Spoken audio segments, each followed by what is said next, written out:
E para começar, trazendo um resumo do que aconteceu no território ucraniano, atualizando todas as informações do conflito entre Rússia e Ucrânia, nós acionamos o correspondente Jovem Pan News da Europa, Luca Bassani.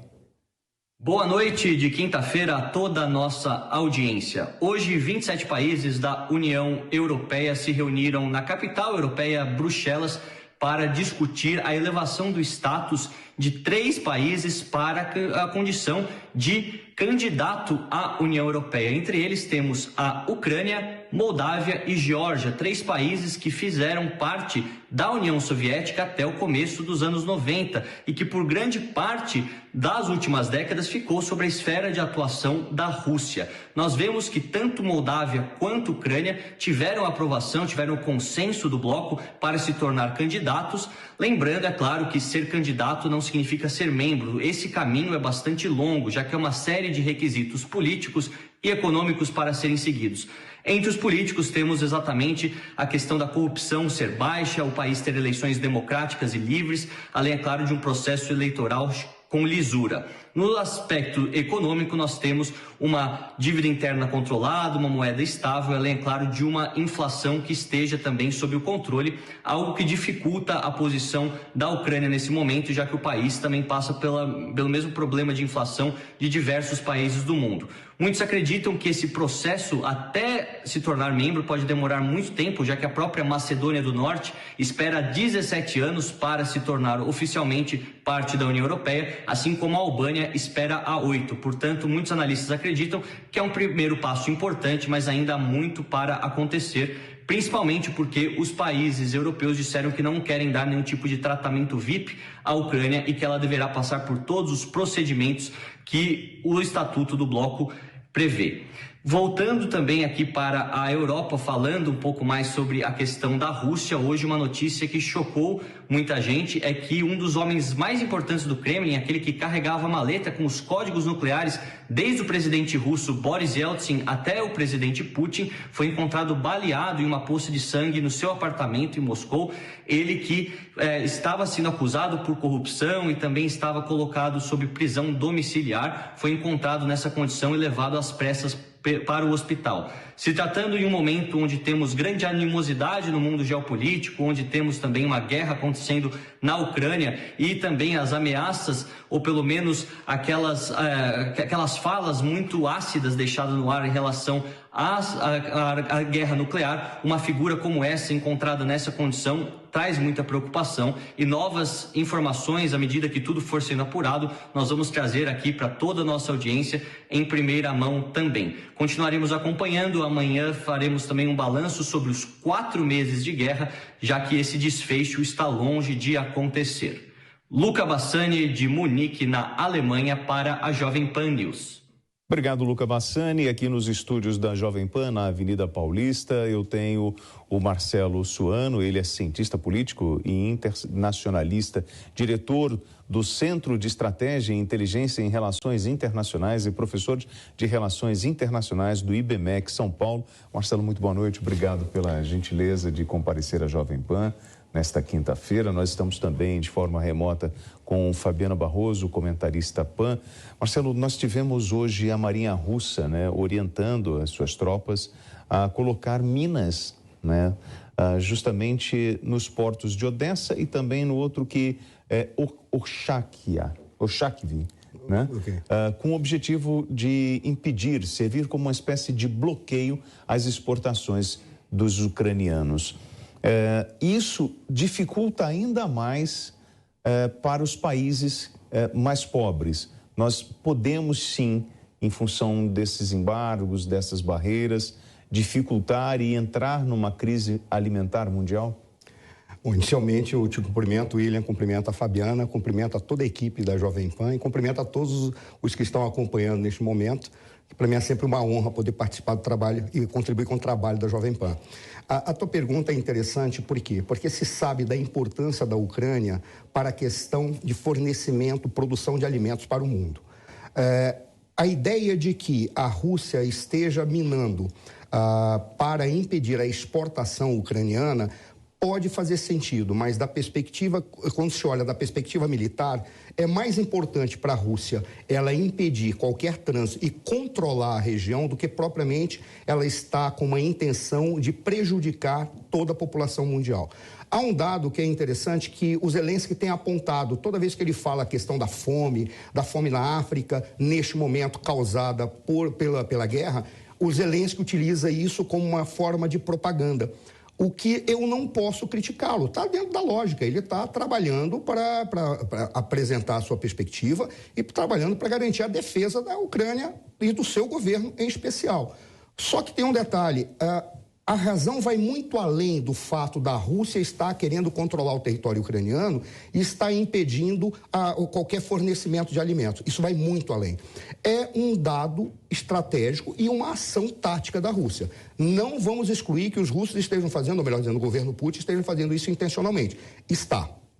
Mas não se resume exclusivamente a impedir as exportações ou, de alguma forma, afetar e potencializar a fome em países pobres ou países que são dependentes dessa exportação, dessa circulação de alimentos no mundo. Não se resume a isso. Fabi.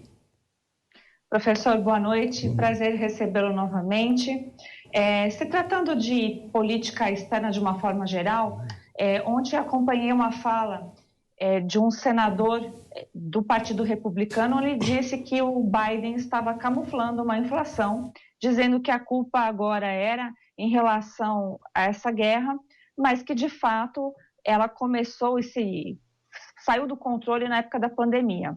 O quanto o senhor acha que outros países também, o quanto é válida essa narrativa do senador Powell, e quanto o senhor acha que outros líderes aqui do Ocidente vão acabar julgando a culpa lá na guerra?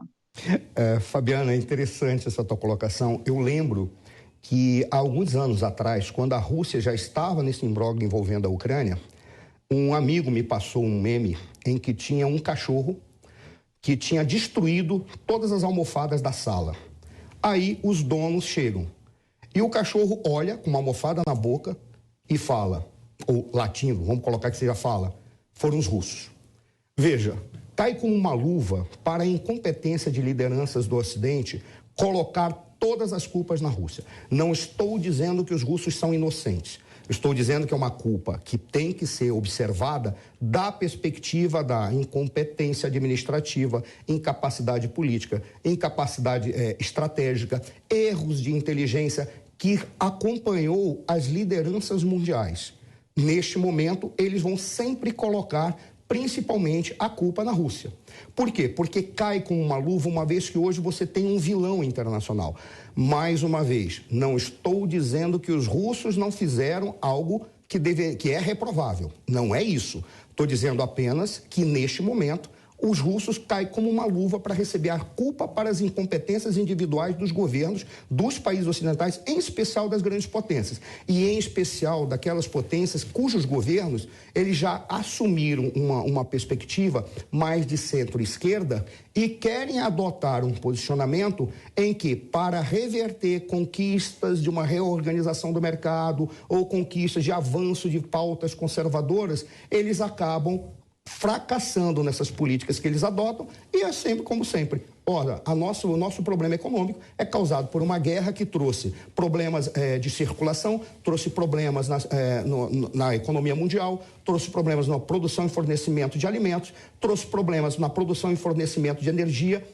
Isso está no jogo, mas não é exclusivamente. E talvez seja uma parte importante, mas eu não diria que vai além de 50% do problema total. Eu acho que é mais de incompetência dessas lideranças.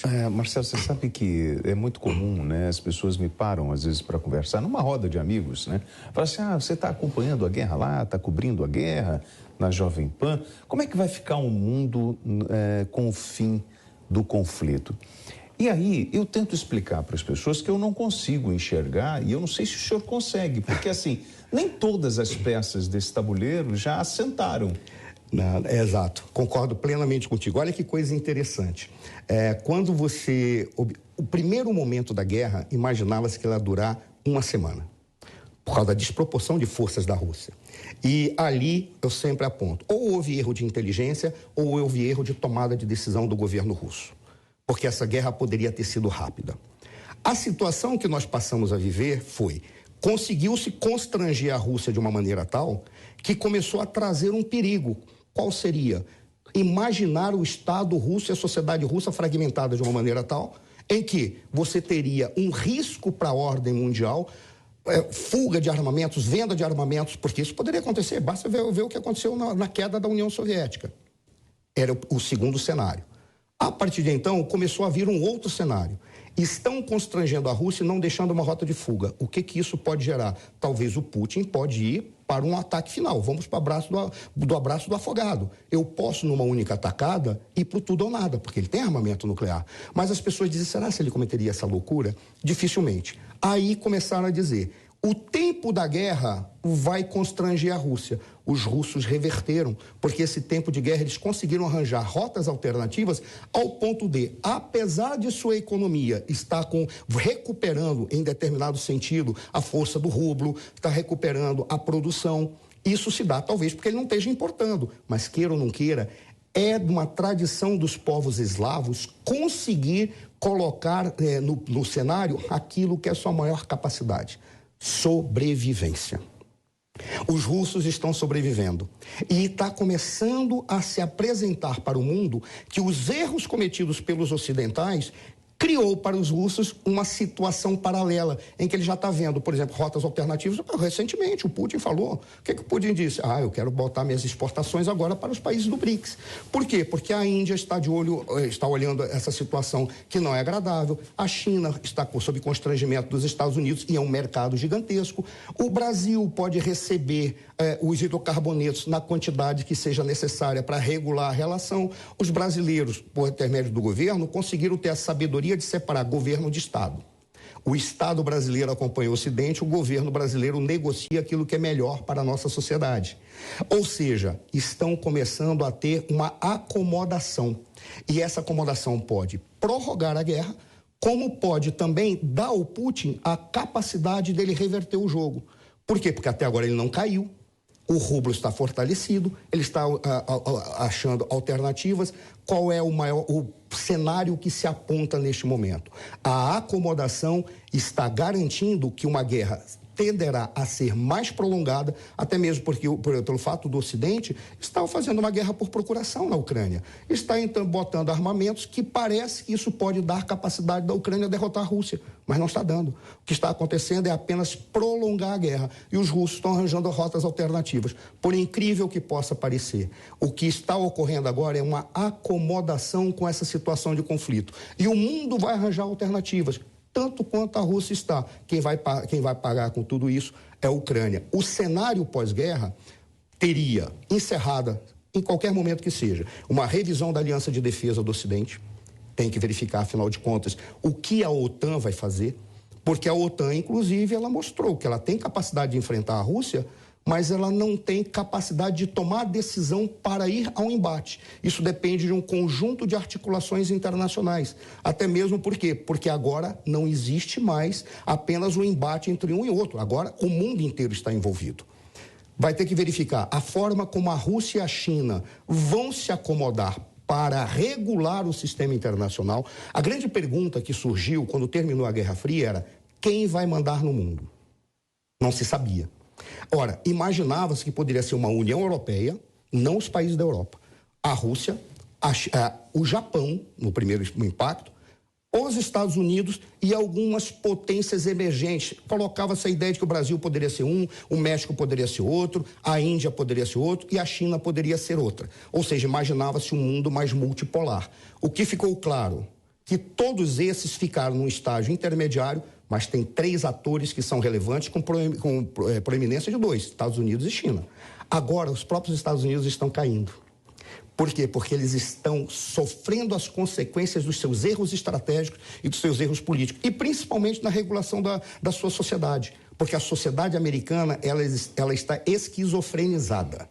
Ela não sabe mais quais são os valores que regem os Estados Unidos, quais são os valores daqueles pais fundadores. Ela não sabe mais o que fazer. E os governos americanos estão perdidos, ao ponto de não saberem o que fazer no cenário internacional. Uma outra coisa bem curiosa, é muito típico no cenário internacional que quando um democrata assume o poder, o mundo fica meio desequilibrado. Porque começam a emergir vários outros atores que começam a colocar as manguinhas de fora. A gente não pode esquecer que foi na época do Carter que houve a Revolução do Irã, que houve aquela questão na embaixada americana no Irã, que eles foram aprisionados, ficaram um tempo. Foi na época do Carter. Não à toa foi o Carter, significou a alavancagem do Reagan, do Partido Republicano, porque foram atrás de algo mais, eu diria, mais focado. Os republicanos são mais focados na política externa. Qual é o mundo que surge? Ainda é muito difícil de você fazer uma previsão, mas eu lembro que acho que foi o Luiz Cavagutti que falou isso, eu achei muito interessante. Haverá organizações regionais, subsistemas regionais que vão tentar garantir a sua autossuficiência. Pode ser a Ásia, pode ser a Europa, pode ser a América, um intercâmbio ou um namoro entre esses subsistemas regionais. Pode acontecer isso, mas duas coisas ficam cada vez mais claras. A China vai preservar o seu poder e vai avançar, até pelo raciocínio estratégico do chinês. O chinês, ele raciocina na ocupação de espaços e na ocupação dos vácuos de poder. E ele sempre usa a paciência e o fator tempo, coisa que nós ocidentais não temos o hábito. Nós não esperamos muito, eles esperam. Essa é a primeira. A China vai ser um protagonista. Se ela vai ser a principal potência e vai regular o sistema internacional, vai depender da maneira como o mundo vai tratar a ideia que os chineses tiveram de geopoliticamente matar a grande charada do poderio para o século XXI. Qual é a grande charada? Como os ingleses fizeram no momento em que eles construíram o seu império marítimo. Qual era a ideia do império marítimo, poder marítimo? Tem poder quem controla a circulação de mercadorias no mundo, quem controla o comércio mundial. Isso se dá por mar, razão pela qual criou uma potência naval com bases e colônias e controlou o mundo inteiro. Os chineses mataram a charada com aqueles projetos de iniciativa, iniciativa do cinturão e rota. O que significa isso? Controlar a circulação de mercadorias por mar, terra e ar. A maneira como vai se responder a esses avanços chineses é o segundo ponto, que o China vai ser protagonista, vai. Se os Estados Unidos vão conseguir recuperar a calma interna e a regulação da sociedade, é que vai definir a forma como participará com a China desse controle do comércio mundial ou impedindo-a ou tendo que ceder a ela. Isso é que pode definir o futuro, esse futuro breve. E a guerra da Ucrânia, quando encerrar, a primeira pergunta que nós vamos fazer não é como a Europa vai se reorganizar, é como a China vai estar atuando. Fabi. Professor, quando eu vejo ainda a mídia ocidental tratar de coisas assim como se não fosse nada, eu fico com um pouco de aflição. Vou dar um exemplo. Estamos 4 meses com esse conflito já, com essa guerra deflagrada, e temos ainda um enaltecimento da União Europeia.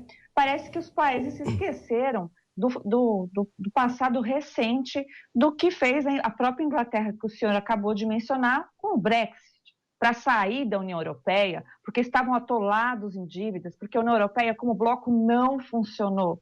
Então, quando a gente olha falando que Moldávia, que Ucrânia querem loucamente se apegarem a um bloco que, por enquanto, nem neste conflito conseguiu fazer algo efetivo, parece que eles estão ignorando a realidade. Aí, de outro lado, para fazer o contraponto, nós temos aí os orientais, que parecem estar bem acordados, que não ligaram para a saída de franquias americanas, por exemplo, sem citar marcas, mas eles não se importaram com isso. Os chineses, a sua sociedade está trabalhando, está avançando, e como o senhor bem disse, aqui no Ocidente, às vezes a gente quer trazer a discussão de que não somos nós que fazemos essa escolha, mas de que existe direita e esquerda, na política. O mundo é feito de direita e esquerda. Então, os políticos agora resolveram ter nojo de dizer eu sou de direita ou eu sou de esquerda, sendo que, querendo ou não, eles vão ser uma coisa quando eles começarem a fazer o seu plano de governo, não tem como. E aí, diante disso, a gente vê que na própria Europa esquerdista, que teve a opção aí de fazer a agenda ambiental verde e está sofrendo as consequências agora, a gente está vendo uma direita lá política surgir, né? Embora ainda aqui para nós a informação que chega é que a União Europeia salvará todo mundo, como a OTAN também, né, salvará todo mundo. Como o senhor vê essa ausência de se assumir politicamente como algo, sendo que os orientais não têm o menor problema com isso? Nós temos hoje uma China comunista capitalista. Fabiana, fantástico. Eu agradeço até essa colocação porque ela traz elementos que são essenciais para a gente. Primeira coisa, a União Europeia ela é um organismo internacional. E a forma como a União Europeia surgiu, ela surgiu dentro daquilo que as teorias ou as teses de relações internacionais identificam como funcionalismo. O que é isso?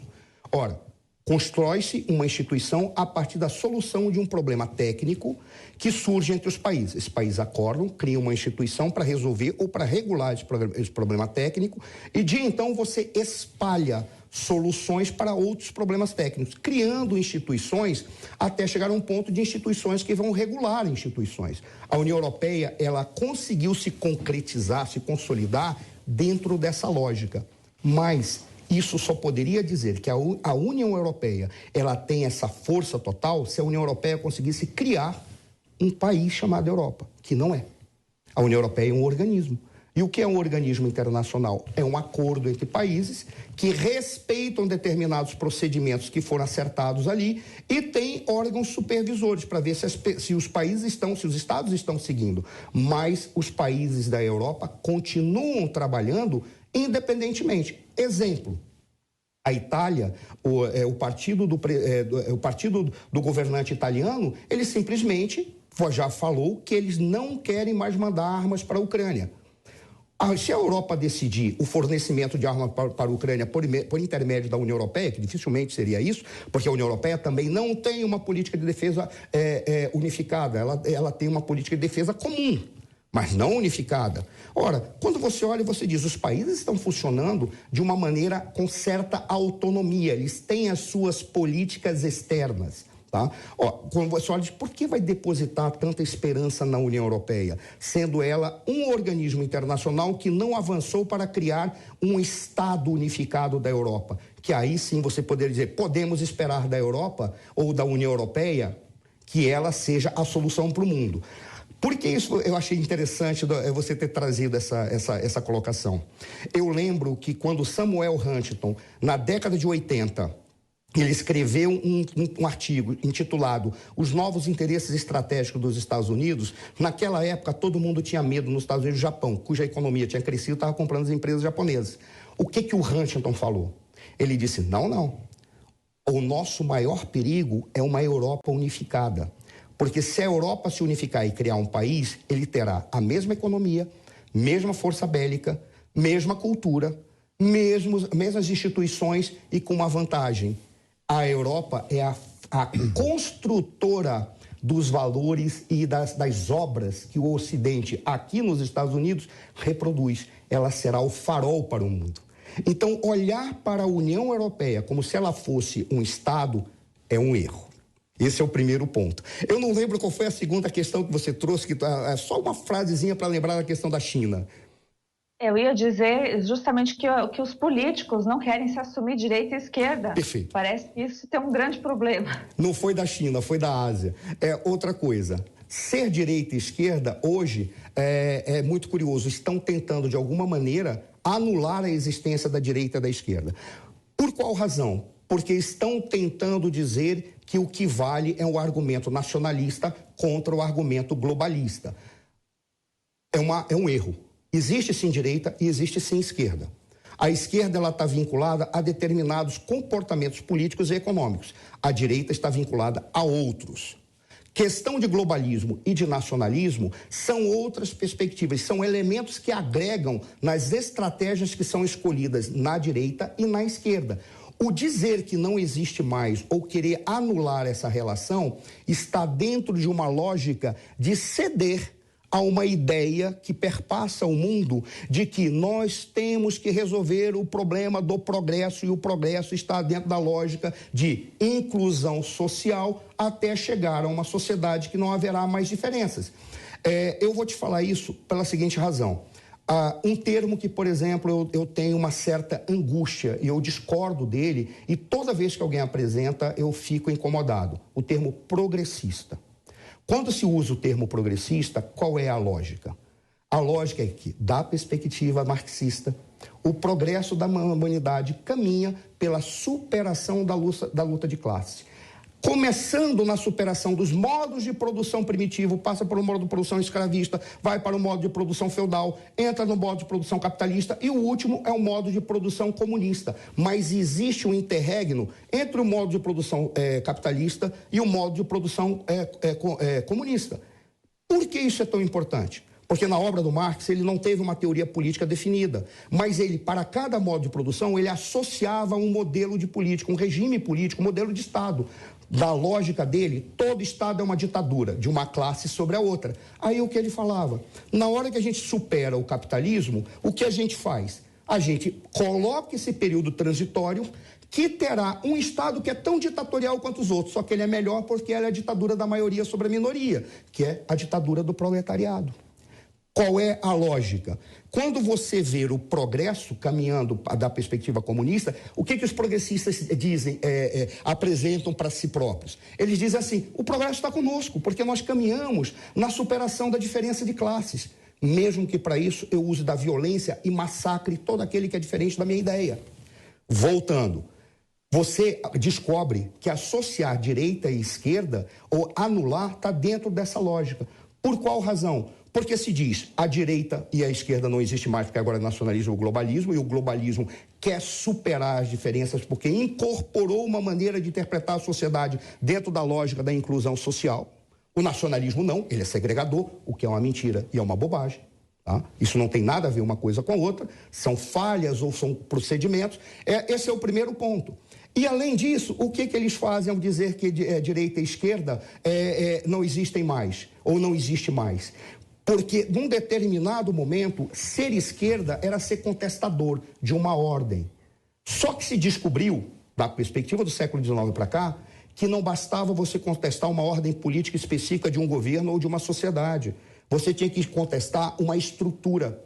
E quem dava a resposta para contestar essa estrutura era a teoria do Marx. Razão pela qual a esquerda se ficou associada exclusivamente ao marxismo e a ideia de que eles caminham na direção e no sentido do progresso, o que para mim é uma irrealidade. Porque o progresso, ele caminha na exclusão da violência do processo político. É a única forma que tem. Razão pela qual você diz, todo aquele que traz a violência para o processo político, ele está voltando para a barbárie, e não no sentido do progresso. E aqueles da esquerda, eles aceitam isso, mas eles descobriram que não conseguiram acabar com a lógica capitalista e que essa tese de que eles estão no progresso porque eles querem superar a diferença de classe se dissipou quando todo mundo começou a entender que, peraí, não é bem assim. Porque agora você utiliza discursos para qualquer coisa e narrativas para qualquer coisa para justificar um discurso daquele que está no poder e se diz de esquerda, passando por cima de todo mundo. A lógica agora é, não sou mais de esquerda nem de direita, porque isso não existe mais. O que existe agora é a solução de problemas. Mas isso é o que deveria ser a política, só que não se aceita. Todo líder que diz que não existe direita e esquerda e ele não quer assumir, certamente ele está comprometido com alguma lógica do poder ou com algum grupo. E a sua intenção é se implantar, conquistar, a custo do que for, mesmo com o uso da violência, que normalmente é o instrumento mais usado por eles. E esse debate de direita e esquerda, ele acaba incomodando e ele é um debate que sempre vem à tona, né? Eu lembrei aqui de um livro bem fininho, que é do Norberto Bobbio, eu até puxei ele aqui, que fala razões, direita e esquerda, razões e significados de uma distinção política. É até um livro gostoso, né, que propõe esse debate, clássico, que fala sobre, às vezes, sobre essa reinvenção da esquerda, e ele faz várias provocações. Daí acabo recomendando para os senhores aí, direita e esquerda, razões e significados de uma distinção política. Vale a leitura. Agora, não sei se vocês dois observaram, mais os senhores que estão em casa, né? Nós estamos falando sobre geopolítica, falando sobre economia, e enquanto nós estávamos conversando aqui, as imagens que nós mostramos da Ucrânia são imagens de destruição. de pessoas encontrando suas residências destruídas, de fábricas sendo atacadas, de tanques sendo destruídos, mas nós não mostramos a batalha homem a homem. O que está acontecendo e que a gente não consegue enxergar em função das dificuldades da cobertura. O próprio Luiz Kawaguchi, foi nosso correspondente na Ucrânia, falava dessa dificuldade da gente traduzir a real agressividade que existe dentro de uma guerra.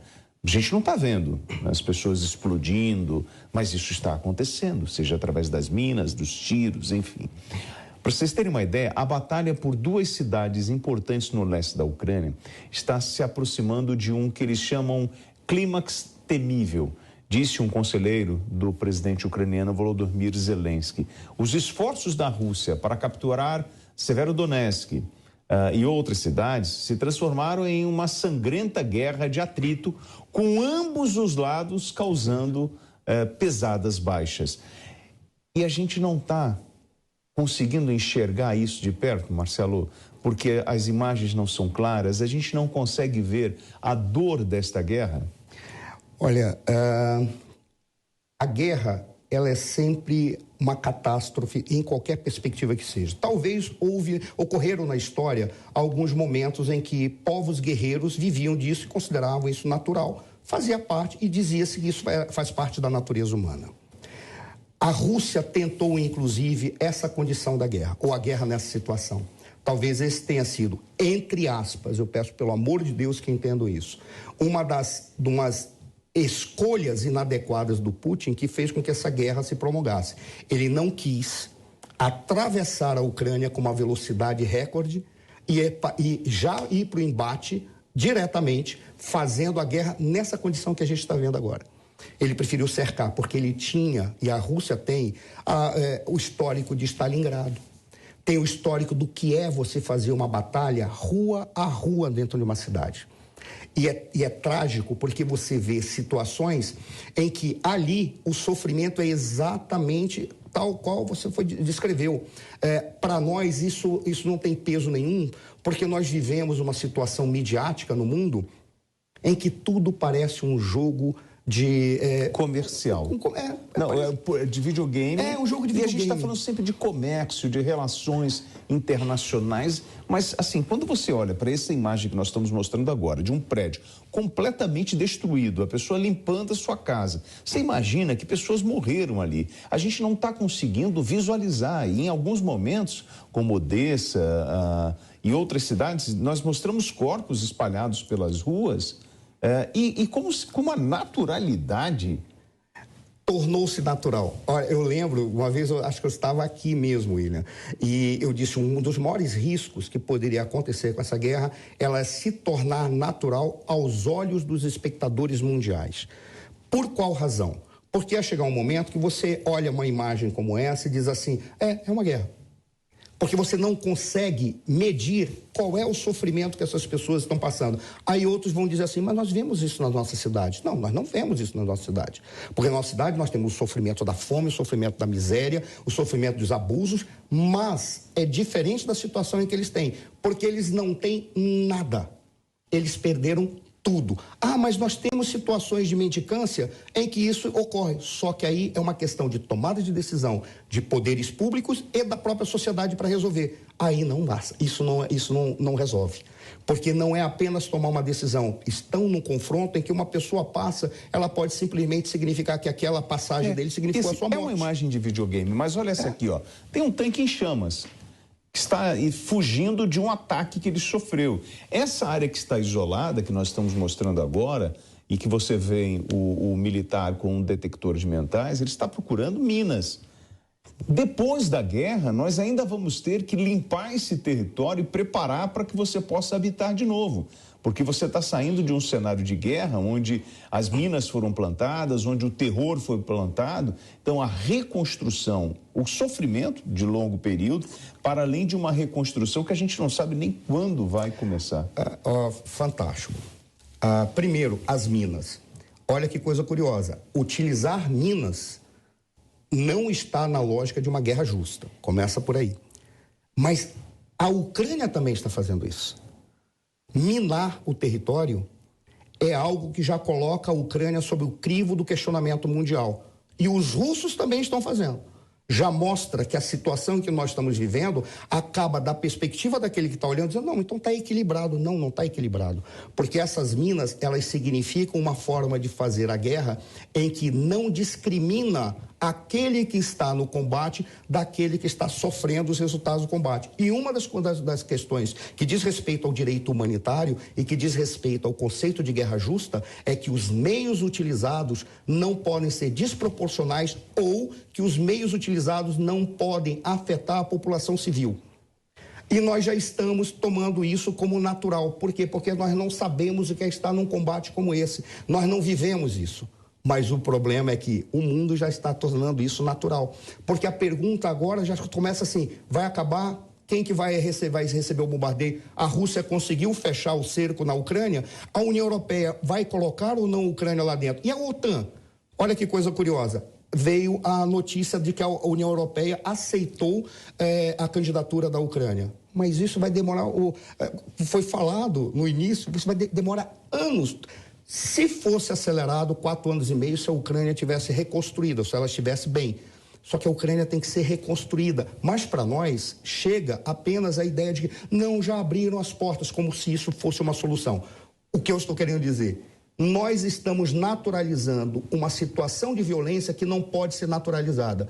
Por qual razão? A Fabiana, quando ela trouxe naquele momento atrás, ela falou dos erros, das incompetências das lideranças ocidentais, no frigir dos ovos foi isso que ela disse, estamos naturalizando porque as nossas lideranças aqui no Ocidente fracassaram. E elas fracassaram e não sabem mais o que fazem. Então, o processo está sendo naturalizado. E esse sofrimento dos ucranianos aí vai ser visto apenas, eu tenho certeza, historiadores vão colocar dentro da história da Ucrânia como apenas mais uma etapa de um histórico de sofrimento, como foi o Holodomor, que se as pessoas conseguissem dimensionar o que foi a fome causada pelo Holodomor, que não foi causada pela Rússia, foi causada por um georgiano chamado Joseph Stalin, de um Estado comunista soviético, que produziu a fome na Ucrânia em decorrência dos planos quinquenais, dos planos que ele tinha feito para tentar, de alguma forma, tomar conta da economia ucraniana e da produção de alimentos. E puniu a Ucrânia assim. Eles chegaram ao ponto de alguns registros históricos de, para sobreviver, ter que embarcar no canibalismo. E as pessoas vão tomar isso como natural. Fabiana Barroso, seus comentários. Só para fechar também, eu vou aproveitar que o professor falou de Stalingrado, que é a cidade onde Stalin nasceu, e lá parece que o exemplo que deveria ficar ao mundo está ali. 2 milhões de russos foram mortos, fora o pessoal que morava na cidade. A cidade é completamente hoje destruída, fica na Geórgia, mas mesmo assim, qual foi o fruto de tudo aquilo? Eles não têm nenhum mérito, né, de ter sido a cidade que conseguiu tirar o exército ali nazista da época da Segunda Guerra Mundial, ficou pouquíssimo. Então, o que a gente vê é que a ausência dessas lideranças, professor, de nos trazer a realidade, de mostrar o conflito real, nem que seja do passado, para que a gente tenha noção do que está acontecendo hoje no presente, a gente vê que essa distância fica parecendo um videogame e a gente vê todos os dias lá, são vidas e não existe solução. Todos ainda, quando comentam, falam ou se aproveitam de alguma forma da morte dessas pessoas sem propor nada, exatamente nada para solucionar esse problema de fato.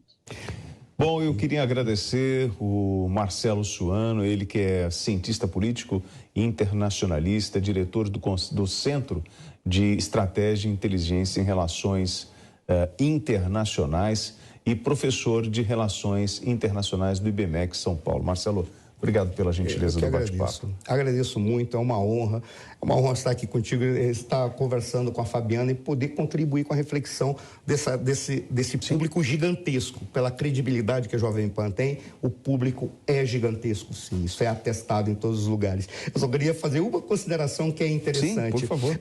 Quando a Fabiana falou a respeito de ter se acostumado, uma das piores coisas que pode acontecer são dois conceitos, ou duas formas de interpretar um conceito sobre a guerra que está norteando a interpretação. Dizer que a guerra é a continuação da política por outros meios. Não É isso que o Clausewitz disse. O Clausewitz falou: a guerra é a continuação das relações políticas por outros meios. Por que ele falou isso? Porque ele disse que a política, ela não é a violência. Ela pode ser a luta pelo poder, mas ela é a busca da convergência de projetos. Quando a política fracassa, os instrumentos são colocados à mesa. E dentro desses instrumentos pode haver a guerra se tratar da política entre os Estados. Esse talvez seja um dos tiques nervosos que estão começando a tomar conta das pessoas imaginar que guerra e política é a mesma coisa. Por isso, vamos tomar a guerra como se fosse natural. Não. Conflito existe, porque o conflito decorre da diferença entre as pessoas. A solução do conflito é que tem vários caminhos. O melhor, o adequado, é sempre o diálogo, é sempre a política, é sempre a diplomacia. Quando fracassa, vem a guerra, que é a última razão. Só que as pessoas estão naturalizando e estão achando que a guerra, por ser continuação da política para os meios, que está errado, a gente pode tomar isso como um fato corriqueiro da relação humana. Não é.